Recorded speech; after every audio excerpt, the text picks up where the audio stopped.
હવામાન નિષ્ણાતોની આગાહી મુદ્દે વિજ્ઞાન જાથાના જયંત પંડ્યાએ વાર કર્યા છે। વિજ્ઞાન જાથાના જયંત પંડ્યાએ અંબાલાલ સામે સવાલ કર્યા છે।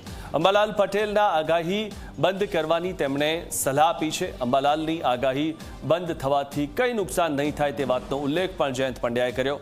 હવામાન નિષ્ણાતો ખોટી આગાહી કરે છે તે વાતનો ઉલ્લેખ પણ જયંત પંડ્યાએ કર્યો છે। આ વર્ષે ચોમાસાના આગમનની આગાહી ખોટી પડી તેવો પણ તેમણે ઉલ્લેખ કર્યો। વૈજ્ઞાનિક રીતે કરેલી આગાહી જ સાચી હોય છે તેવું પણ જયંત પંડ્યા કહી રહ્યા છે।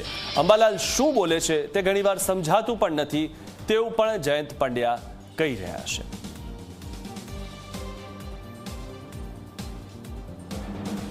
આ આગાહીકારોના વર્તારા બંધ થઈ જાય તો સમાજ કે ખેડૂતને કોઈ પણ જાતની નુકસાની થતી નથી।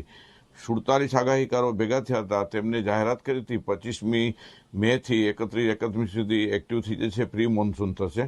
6 જૂનથી 11 જૂન સુધી જાહેરાત કરી હતી કે સૌરાષ્ટ્રમાં વાવણી લાયક વરસાદ થશે, ત્યારબાદ આખા ગુજરાતની અંદર વાવણી લાયક વરસાદ થશે। આમાંનું કશું જ થયું નથી।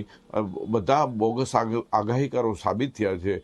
આપણે જોઈએ છીએ કે ઘણા સમયથી વર્ષોથી અંબાલાલ પટેલ નામના શખ્સ છે એ વારંવાર આગાહીઓ કરતા હોય છે, એની એક પણ સાચી નથી પડતી। વાવાઝોડાની વારંવાર કરતા હોય છે, તે પણ સાચું પડતું નથી અને એની જે ભાષાથી પણ લોકોને સમજ આવે તેવી નથી। તો એને ઉંમરને ધ્યાનમાં રાખીને આ જે આગાહી કરવાનું બંધ કરવું જોઈએ।